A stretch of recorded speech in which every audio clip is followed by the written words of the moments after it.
So now we'll ask Scott Enright. He lives right up here, part of our residents in Ocala, so I am sure that his heart is still with the people and caring for the people. Correct me if I'm wrong. Good evening, everyone.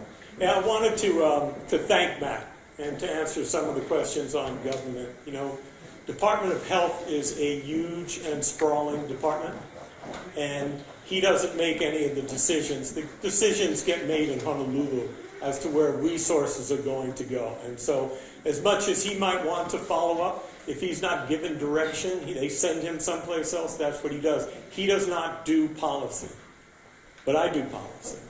And so when I got the call from Val about a week and a half ago, I've got a hold of the deputy at the Department of Health. And I told him the Department of Agriculture will pay for the work that needs to be done so we can demonstrate what's going on in the Gulf. You know, I will say from the get-go, my expectation is that the dairymen that we have here in Ocala are good actors. I don't think they're intentionally discharging waste into the stream. I don't. It's a bad business decision to do it.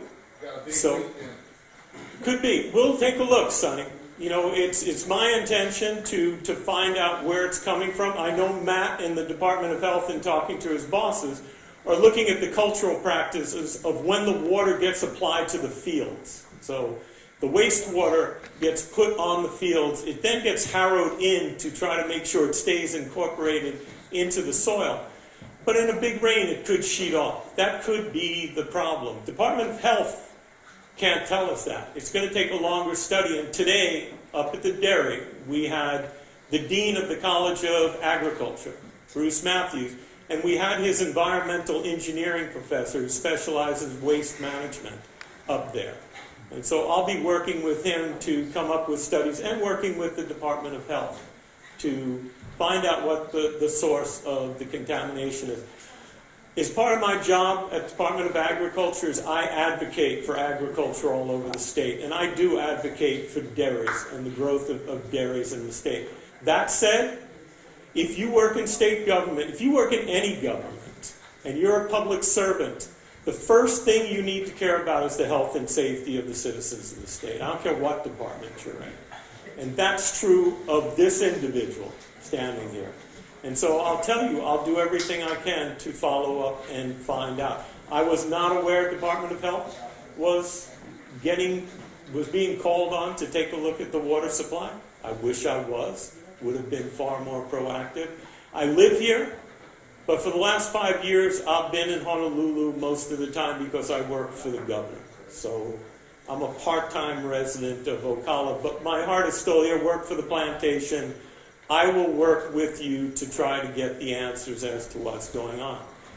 With that, I think I'll take your questions because that'll be far more productive than you listening to me. So I'm going to open it up, Valerie. Questions? Okay.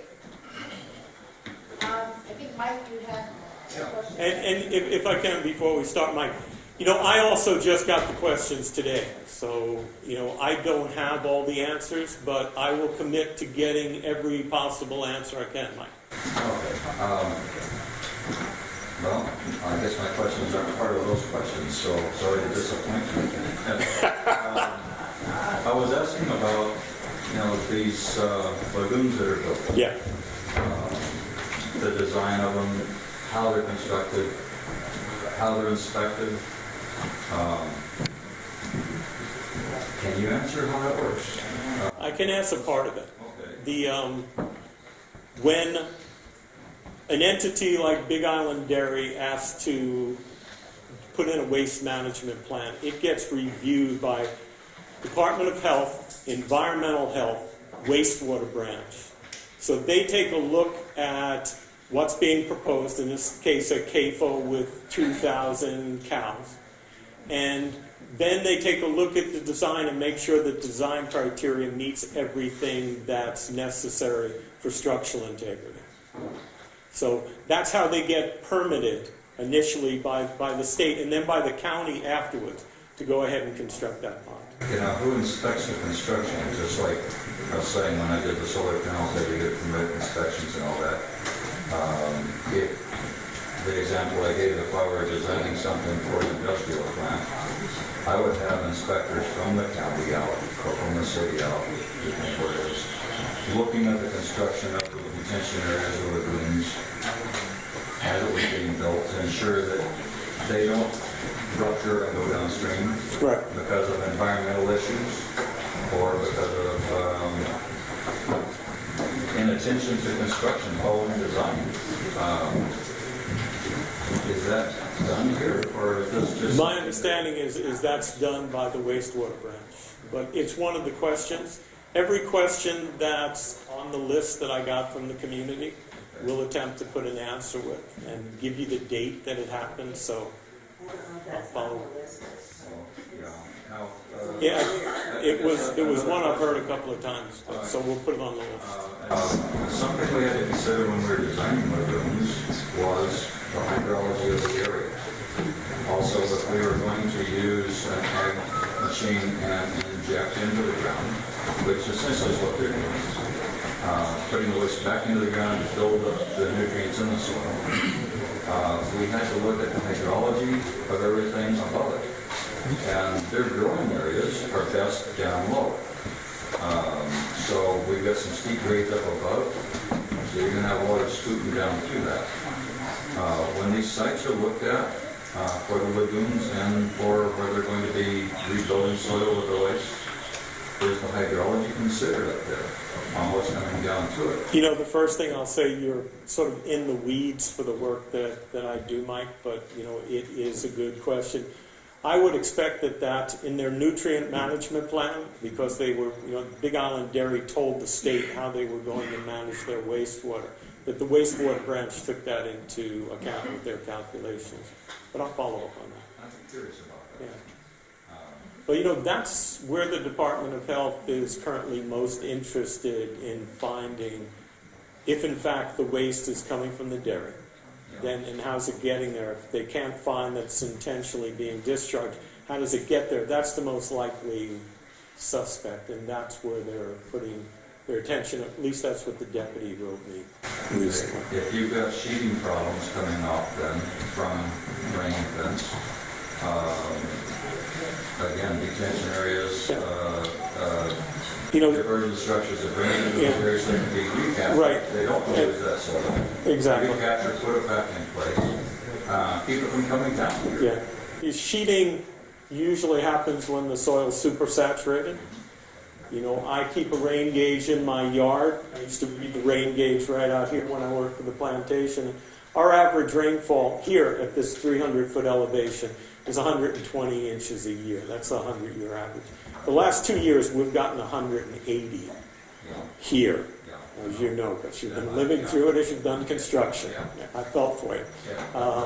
You know, it's significantly more. It's another 40 inches, I believe, as you go up the hill to the dairy. So the potential for sheeting could very well have been there.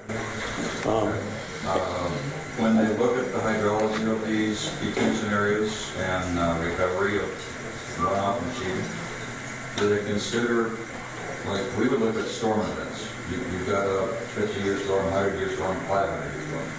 Nobody designs 500-year storm, not even interstates, but a 100-year storm.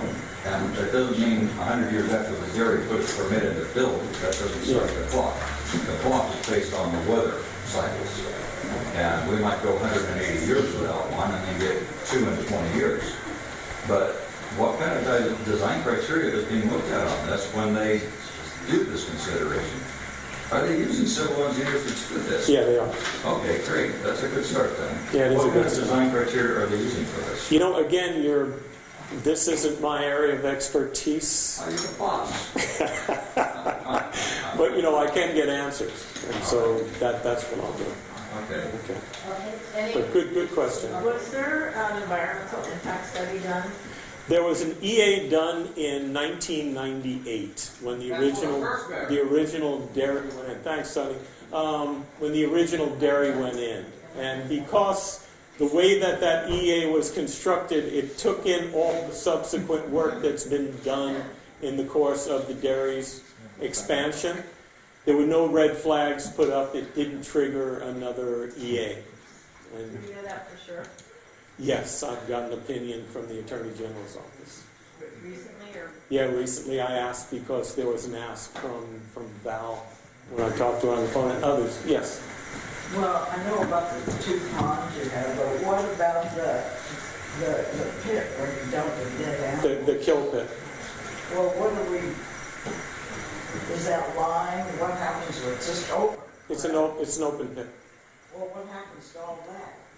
It gets buried and decomposes. It's open, you say? It's a part of animal agriculture practice. Yes. You just leave it open, and so is that pit lined, or does No. rain come in and just? It's a deep pit, so it's not going to take in water and leach it out. Well, it didn't look like, well, the picture that they had on the report in 2016, it doesn't look like a deep pit. The animals were piled high above ground, and then it was said that the sheets of water that go over that are taken and put into the affluent pond or something, and then they spray it over the fields. I mean, if you read the report, so I have anybody who wants the report, let me know for the two reports, because we have your emails. I can email that to you, and it has a lot of pictures that are really disgusting, but it's a good report. But, hopefully things will start to change. I don't know what will change, because if you're saying they're burying their, animals, what are they doing? You have medical supplies, I'm sure there, the empty bottles or medical biological waste or whatever. Where is that all going? Again, that's in the weeds for the work that I do, Val, which is usually in Honolulu on policy. And So who does? I can, in the position I'm in, I can get just about any answer you're looking for. I can do that. But it's, I don't check on how, say, Ed Patello or Big Island Dairy does with the medical. So Scott, Yes. part of the frustration of the community is who's holding large ag responsible or accountable to doing the good management practices so that it doesn't negatively impact a community? Who's the regulatory agencies that are watching that? Or is it us as a community, as some people are saying, we're getting poisoned? As that happens, and then we're kind of going, hey, down here, can you help us down here? This is going on. Okay, let me go check. But it's after the fact, and I'm thinking something needs to give. So when past council member Margaret Willie is here and wanted to do a Department of Ag for the county, of course we don't have money to do that. I can understand now why you want to do it, because who's the regulatory agency that would be holding them accountable to best practices?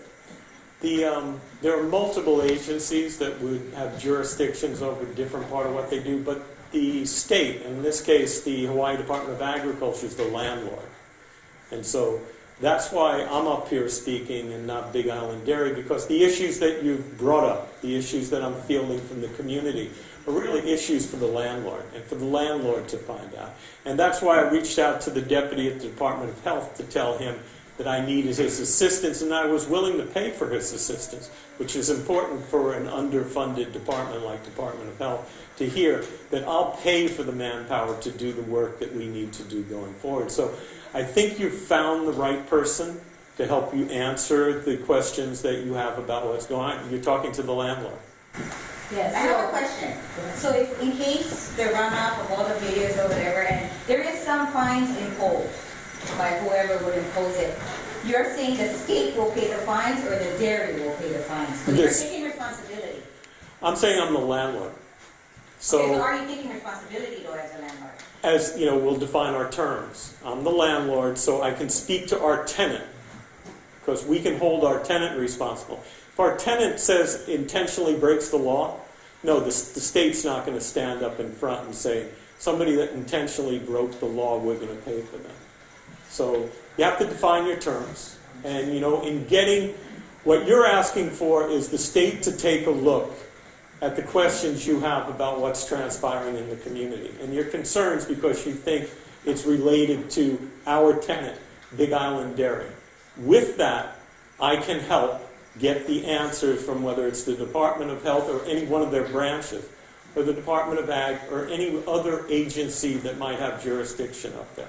And that's all I was saying so far. So, Scott, this seems odd because here the state is kind of buffering and trying to almost like protect the dairy and some of their Well, the mismanagement. dairy can't answer your questions. So the questions you're asking aren't questions that they can answer, and that's why I'm standing here and offering to answer the questions. And we've been saying this for many, many, many years. I mean, you've talked to, God bless him, Bobby DeBree, who couldn't be here tonight.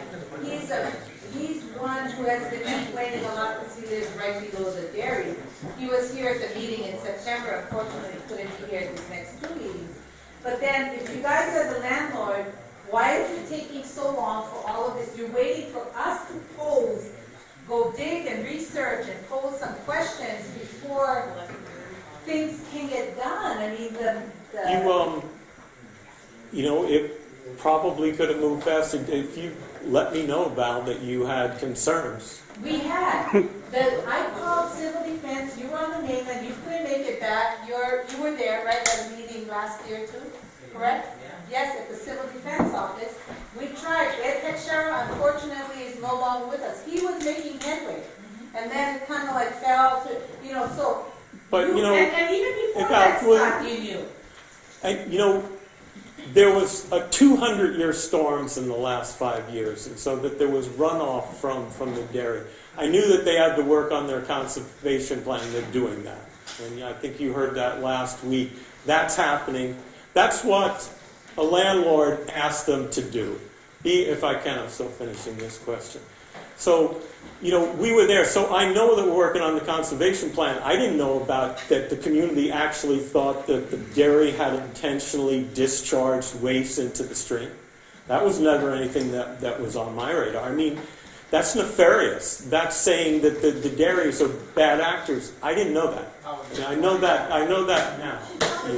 But, Department of Health doesn't seem to think that that's the case. Carol. Regarding the opinion from the Attorney General, could you provide us a copy of the written request and also the written opinion that the Attorney General gave? I'll talk to the AG. I imagine the request is being asked. I'll go back to the AG. Yeah. Usually that's between the client and the attorney. But I I mean, don't have any problem it would help releasing. educate the people. They're dying to And ask. I answered your question in the affirmative, Carol. Let me go back to that too. And I didn't say, because I got to be very careful, even at the last meeting. I'm not saying the water is intentionally being discharged by the dairy. So I just want to make that clear for the record. I'm saying that the community is also saying, and I'm part of the community, I live right here, I'm saying it looks like it may be coming from the dairy. All our source. And when we look at, had the storms, but there were days, wasn't even raining, right?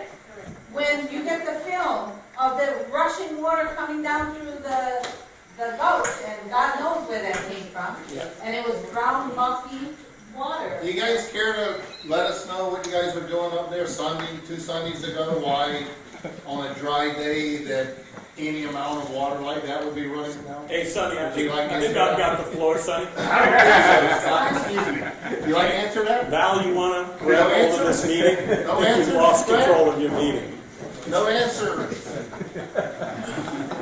And excuse me, because we've been dealing with this. He said he didn't lie to us last time. Almost everything he says is a lie. You're a bad liar too. False information, let's put it down. Matt, and then, Matt, He's a I can't hear you. Did you also mention the open carcass pit? Yeah, the kill. You said it was kind of deep and, Thank you, son. leaching into the environment, right? Well, my question is, why would they have to have a fuel pit up there? You're Number one. Okay. And then number two, if it's because of illness in the animal, they need to destroy the animal, then is somebody testing the animals? First of all, animal agriculture, you're always going to have mortality.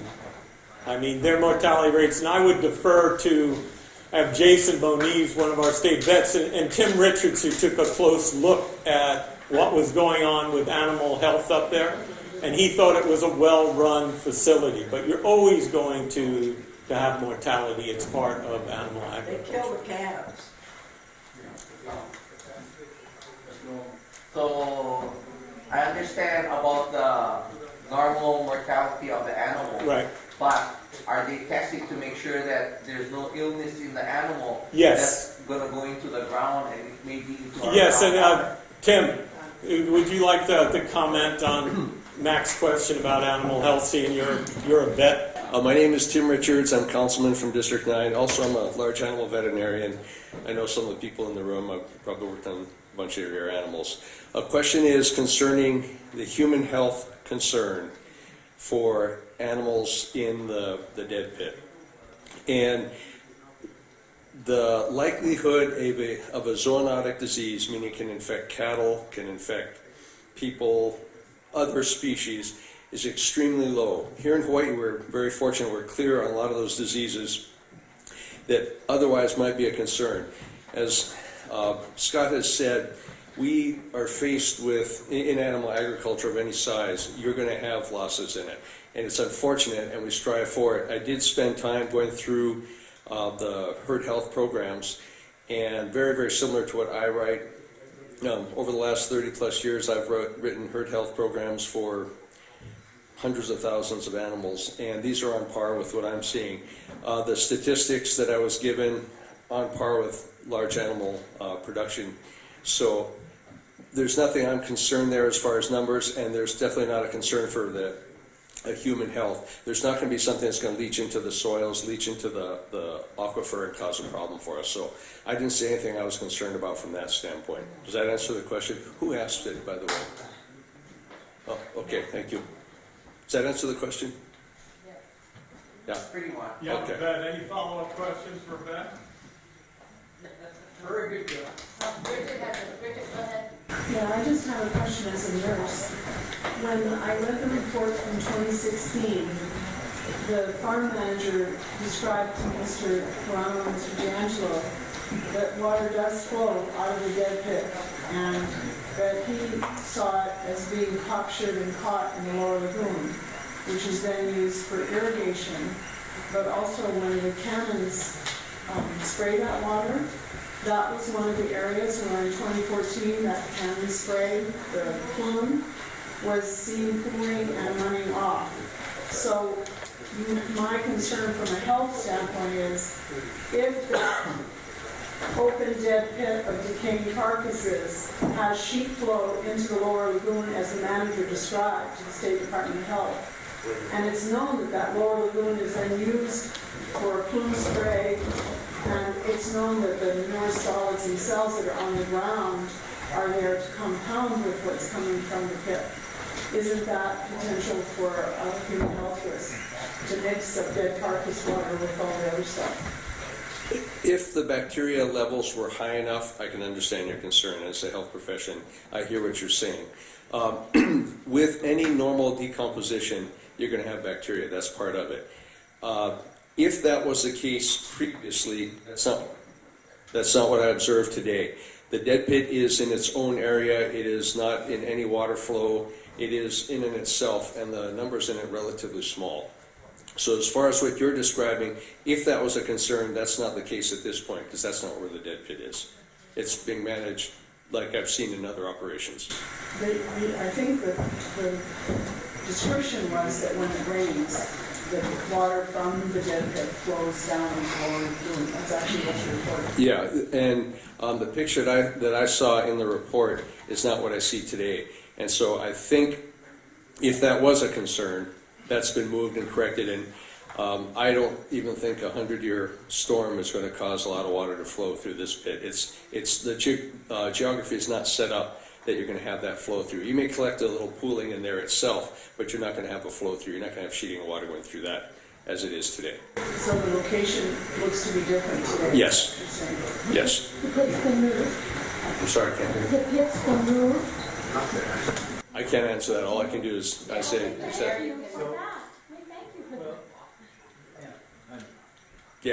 what I saw today, like I said, I've been a cow vet for 30 plus years. I've toured many operations across the United States, both dairy and beef, and this ranks up right on top of some of the better management practices I've seen.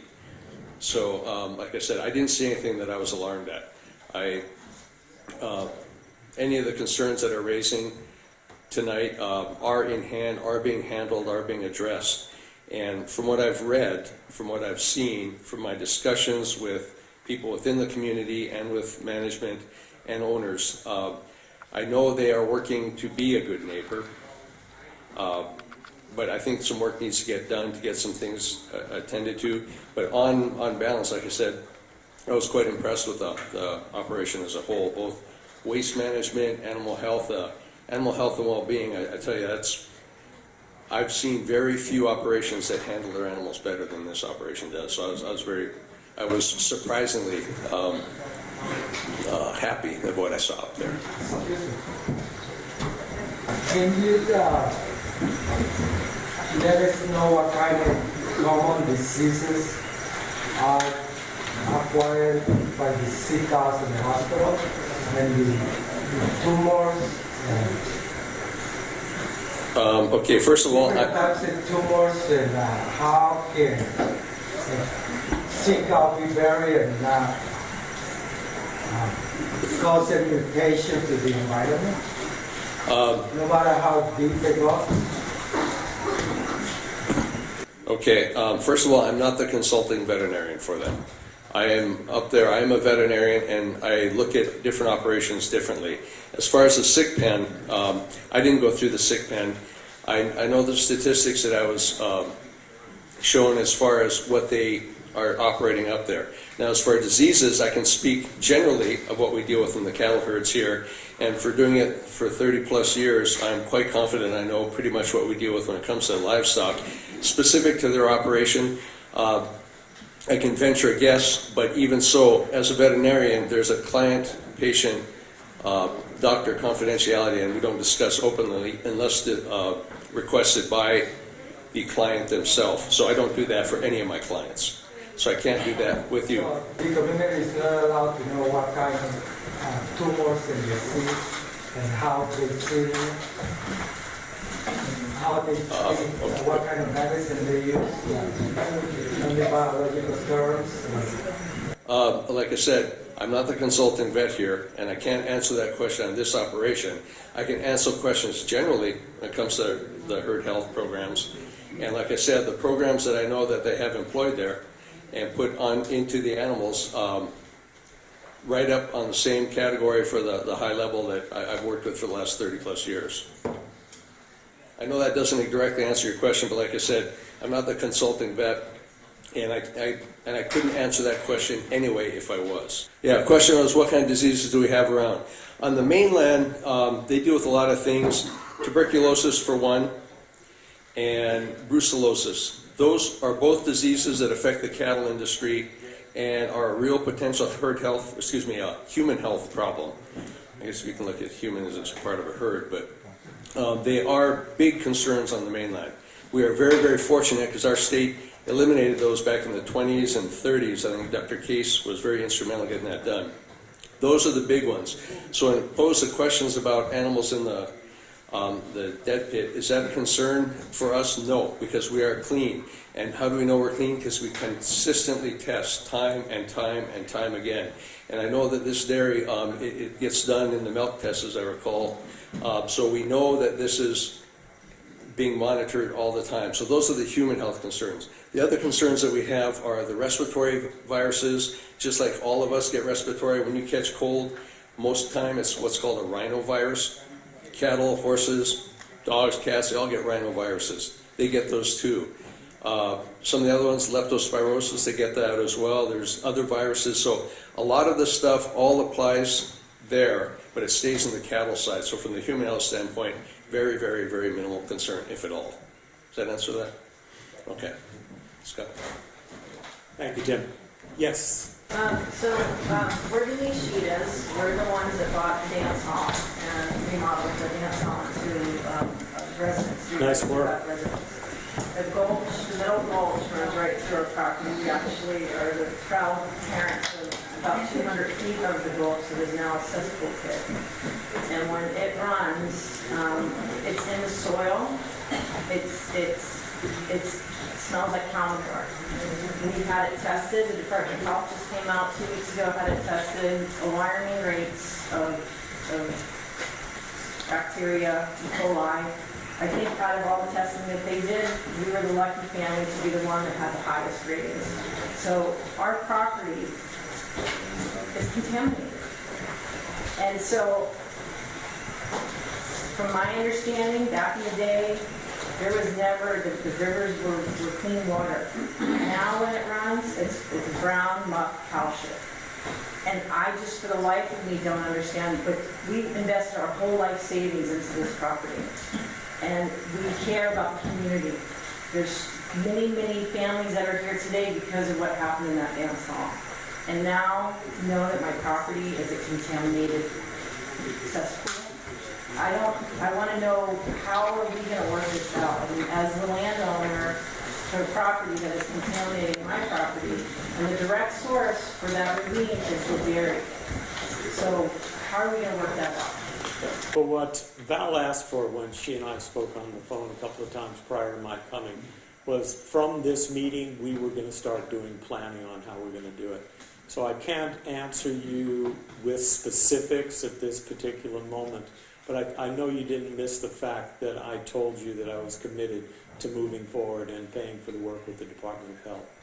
So we'll do that. Property owner that ravine runs right through. I know the property well. I need you to make a commitment to me and behalf of the community to figure this out, because right now my property is worthless. You know, I've got 3 young children. It's a problem, and it's our whole life savings right there in that property. As I mentioned to the group, but I'll say it specifically to you because of that concern, I'm committed to getting to the bottom of what the problem is in terms of that bacteria load and moving forward to make that go away. So she did a great job on that property. Yeah, and we really believe in what that was it's a beautiful property. I remember it when. So my commitment. I want to shake on that one. It's a deal. Get that, Carol. Don't miss that. Now. My concern is about the damages that your tenant has done to my property, my house, way back that rain of water last year in September. So I'm going to hold you accountable for the damages of my property, my house. My backyard and one of my rooms was full of cattle manure that sent my members of my family to the hospital because of the disease, bacteria. And the damages that I already spent is about $10,000 at my own expenses, because the first meeting, Texera said she tried to look for resources that can help me for the improvement of the damages. Still, one big job is not done yet, which is accumulated mud from the daily under my house. It's now almost reaching the floor of my property. I have not done that one yet. I'm looking for a company that can help me remove the mud under the house. So we are looking at like no less than $10,000 for me to spend all these damages. And I think you are the person that I will be looking at before we go to higher step, to the court. I'm thinking to bring this matter to the court if you cannot help me resolve this problem. I spent a lot of money at my own pocket. I have all the proof. I don't know if you were aware of the video that I sent to Belarus before, when my property was the rain of water full of mud came to my property and damaged one room and the back enclosed one eye, full of mud. So I will come and see you later on and give you details of this one. I think you are the right person now that I need to see. You are held accountable for this one. When I, instead, you are the landlord representing the state. Your tenant is there. Before I go and see the tenant, I think I need to come and see you first. How about that? I want to listen from you. Well, I'll tell you what I'll do, Mel. I believe I'm going to be back this coming weekend. I'll come by your house, and you can tell me what's going on. Yeah, I will tell you later. I'm going to show you. Yes. I have a lot of damage too. My wall all collapsed from the mud. Coming up from up, down. They're all in the garage, every cesspool area. The cesspool area, the wall is all cracked on the bottom. So now when it rains, it spills, dirt comes out. And I didn't pay money to, my dad just passed away. And Alika told me it will cost about $30,000 to fix all of that. It's excuse me, I don't know you. I'm Lisa Cardoza. Scott. I lived at my grandma's house. Oh yeah. Mildred Cardoza before. And William. Yeah. I know where that is. William was a friend from plantation times, so when I go by to see Mel, I'll come by. We'll talk. No, I'm not certain where the liability is with this particular incident and what the state's recourse is, but I'll come by. April had a Yes. from all that flood that happened, so where it was lost. My property is below now and I know the property. and Your brother helped save our house in the fire. Excellent. Sorry. So that water came through our ditch that we maintained for at least 60 years. It ruined that ditch where the county water comes through. So we're stuck in a biome here. All the mud came through. My house is like a waterfall. A year or 2 inches out there. But now all that mud and this bacteria has gotten the sick. And he is fighting her bacteria that she has since January. She's 80 years old and she's been in the hospital for 3 times. She's on antibiotics and, tomorrow they're going to take another stool sample, but it seems like it's not disappearing. Because of all the mud that's still sitting underneath our home, bacteria and so forth, just the debris. It's heartbreaking, but we need to find solutions to the community also. Because we're down in Denver. It's on a number of these things, it's and for the state it would be more about a causal relationship, proving that one thing caused another. But what I'll do, seeing that I'm going to have some other short smells in this Cardoza, I'll come by this coming weekend. I'll give you a call. I'll get your number from Valerie and come by. And maybe I'll send in the Department of Health and we can see what that silt is really made of and see if it does have a bacteria count. Good to see you. Scott, can you do soil sampling? No, that's not what we do. And, really in an instance like this, we would want a third party to do it. So get a third party to come out and do it. But, that's something that we can contract for. Are you interested in that silt? Okay. And I think everyone who's had that flood here, our situation is it wasn't from a one-time event, it's an every couple days event. But I think that's something that the other people that have had the flooding and the mud and whatnot in their soil, that's part of the concern is we don't know what's left behind and what exposure do we have and do our children have and our elderly to what's in that soil. I will be back. You have a commitment from me to the community, Val. I'll take another kiss and send me on my way. Thank you. Okay, how about a hand for Scott for coming out? No. Okay, so what will happen next is I have everybody's phone numbers and emails, and we're going to call a community meeting so that we can discuss and gather all the information and the pictures and the videos that we have and start to put our own little community PowerPoint together so we can tell them what are our goals, what do we want to accomplish to this, and what can we hold the dairy accountable to. And I'm hoping, Brad and Mr. Riley, that you will open that invitation from us, the community, to the property owners or the dairy owners, and tell them that we would. I promise they're not going to go out of here beaten. I mean, they will probably a tongue lashing, maybe, no, but it would be honorable for them to come and meet their neighbors for the first time. And when did you guys take ownership of the dairy? What year? 2012. 2012. This is now 2017, and we have no idea what these people look like. And they're our neighbors.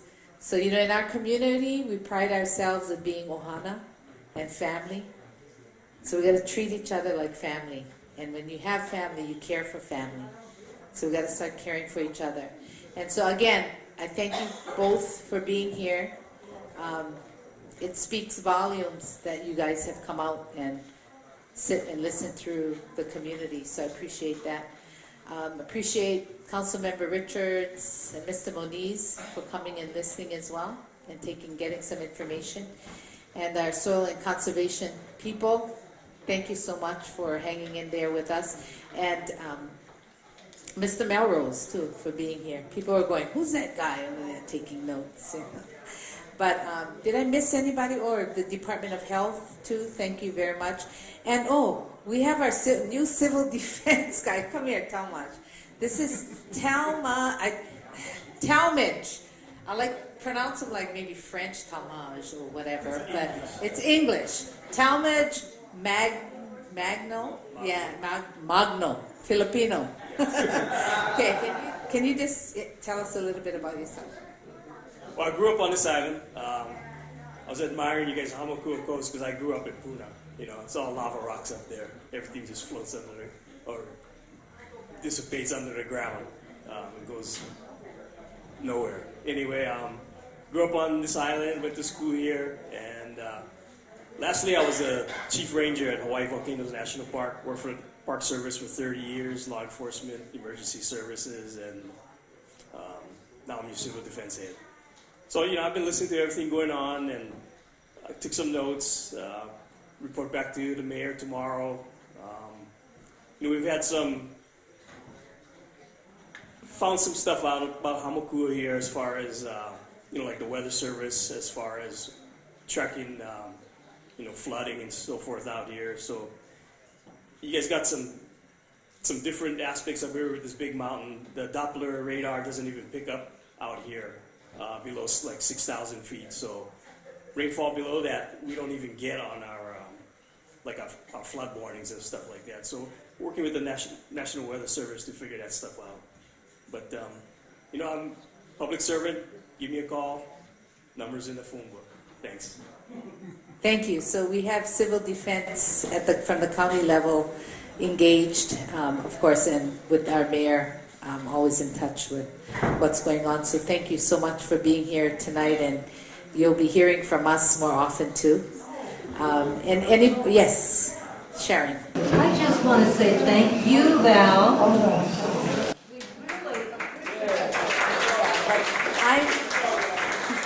Yeah, but you guys, I mean, you know, I got to thank all of you because you call me to the table on a lot of stuff. And this is my community too. And I just love Hamakua, period. And I love our lifestyle. And I want to make sure that we preserve what we have and that we all become good neighbors and people who are new developers coming in from the mainland. And this is my big thing. We have a lot, and it's not just Hamakua we're going through this. I just came from a meeting at Honolulu. Honolulu is getting a lot of flooding happening there, and it's because the sale of the sugar lands went to a lot of people from the mainland. So a lot of people from the mainland don't understand our Ahupua'a system, yeah? The history and why the Ahupua'a system was put into place, because you got to take your neighbors. Well, what we have noticed is, first thing you cannot overlook is the smell. And sometimes it's so strong, I ask Mike, are our pipes broken? It's coming up from underneath the house, through the windows, everything. And it smells like an open sewer sometimes. And, oh, no, that's just the dairy. And this is kind of unbelievable because we're told that the dairy tells us that there is no smell. But the flies, the smell, now the bacteria levels, the E. coli, and the levels are off the chart. And this is ridiculous. And why won't the agencies, the government agencies, do something about this? Do people have to die? Do people have to die? I hope not. And do you ever see evidence of discharge coming from the dairy? Right there, the road, on the side of the gulch where everything also comes down on that side. One of the last floods that we had trees rolling down there also. Okay. Trees, we've seen corn.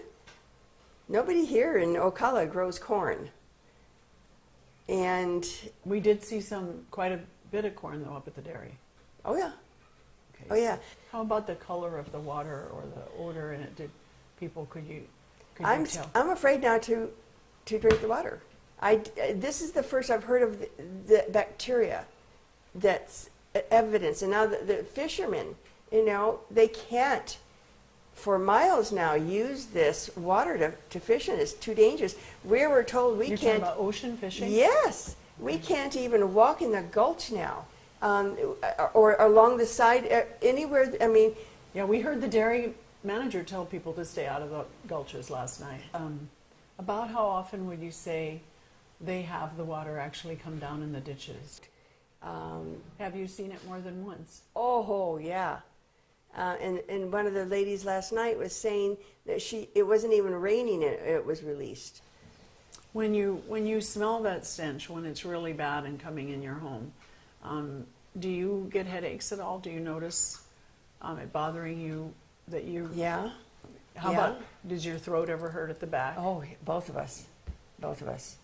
And my husband's been, we're on medication for it right now, in fact. So. Thank you. You're welcome. Appreciate your time. What's going on in Ocala, Mike? Well, thank you, Bridget. The issues are with the dairy that's up the mountain from our little community here. Apparently, what I learned last night when we had a town meeting, the people that set up the structure and the design for the dairy to follow set it up based on it being a farm. Well, it's not a farm. They have livestock. It's highly concentrated. I've done environmental impact studies, written reports, and the rules they're following aren't really structured for a dairy. Ranching and farming, now ranching in this area, because we are so fertile in the Hamakua district, typically you'll find 25 to 30 cows or steers per 100 acres. If you have a good year, you can push it up to 40. But we have 1 1/4 acres per cow at our dairy. Not all of it is for grazing. A lot of it's for growing silage and corn to feed the animals. So the grazing areas are heavily impacted with a lot more concentration of animals than a normal range would be. So a lot of manure in a small area. It is. It's very, very concentrated. Mike, we heard last night from the NRCS planner, the Natural Resource Conservation Service planner, that there was a conservation plan that she found they had, but it was from the sugar company.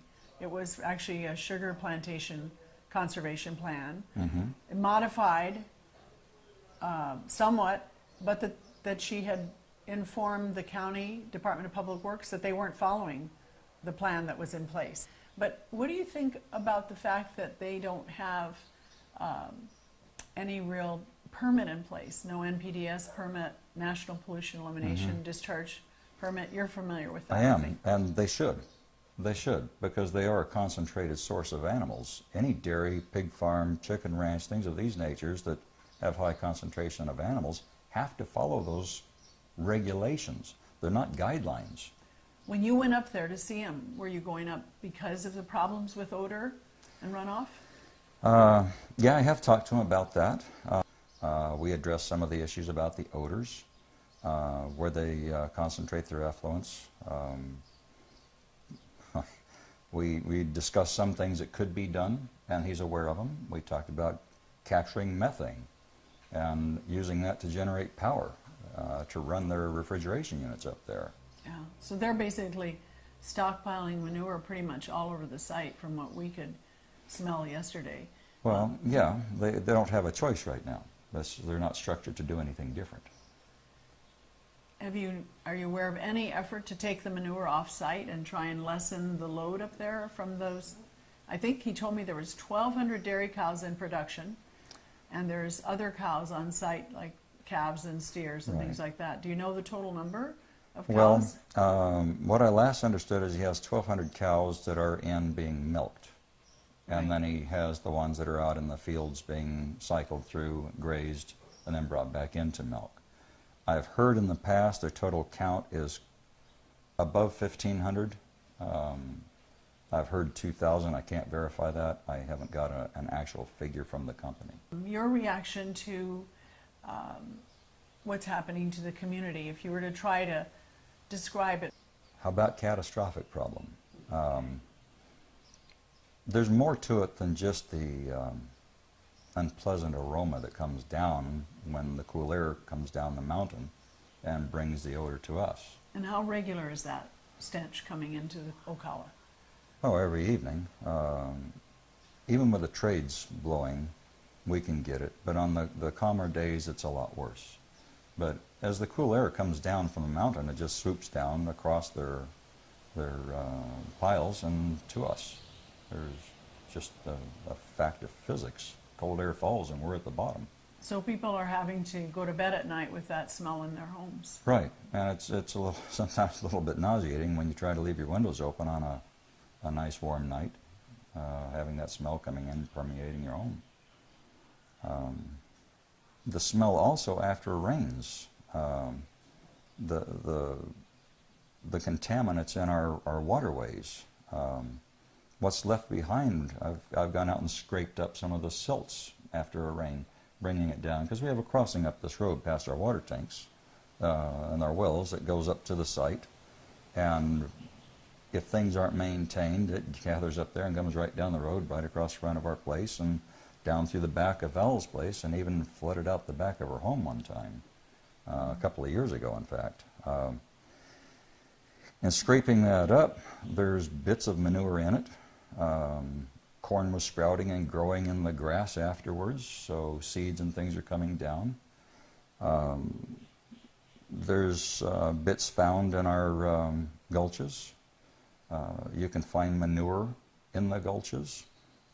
Trust me, nobody's been running cattle in those gulches. It's too rocky. But it gets there. To say it doesn't come from the dairy is, well, I guess that would just be lying to yourself. I don't know where else it would come from. Could you see significant berms that are working to try to hold in these waters that are draining off the site? There are some catchment berms that divert the water, but nowhere near enough. A hydrology study needs to be looked at for what comes through their site from above them. There's diversion structures that can be used to move it around their facility so it doesn't go through it, but it can't be dumped on other people. It has to come back out where it naturally goes. Nothing's in place to prevent that from coming through their site. He's there to run the dairy. He's not there to really design or do anything with it. He just follows what he's told to do. And this is my concern about our officials here. They haven't been giving the proper guidance to them. The proper people haven't been in the loop. And I would caution anybody, any place that's getting a dairy to come in, really be careful about the officials and who they're dealing with. The recommendations coming down aren't appropriate for the conditions. Or have you seen anything where they've made an effort to come down in the community and actually watch what people, I mean, I know I saw one woman last night who'd taken footage. She'd actually got a video of the ditch near her house with manure in it. And has the farm ever come down to try to answer complaints from the people? Because this isn't the first meeting. Yes, they have come down to answer complaints, but to actually do anything, not to my knowledge, other than the minor things they've asked for. And again, the community is asking for things that were done during the sugarcane days. And the runoff there was entirely different. The diversion structures were meant to send the water to the gulches as it flowed through the cane grass. That's not carrying a lot of silt because the grass doesn't allow it to come up. It's a good root system. So the water was carried to our gulches and out to the ocean the way it would naturally go. Now it's being carried across contaminated soil, which by the nature of a dairy, I say contaminated, it's contaminated with the cattle. Manure. The manure, right, the remnants of their waste. Now that's being sent out through those diversion structures into our waterways and out to the ocean. And that's taboo. That's taboo. It's not to be done. But that's what's being done. Yeah. And that's going back to treating it like a farm. It's not a farm. And they call it a dairy farm, but it's not a farm. Thank you, Mike. You're welcome. I don't want them closed. I don't want the dairy closed. I think it's a great thing. I want them to operate correctly, where it's not going to be a hazard to human and animal life, and just our comfort. They should. Farms are not dairies. Dairies are not farms, and they need to run them according to dairies, not farms, and be accountable.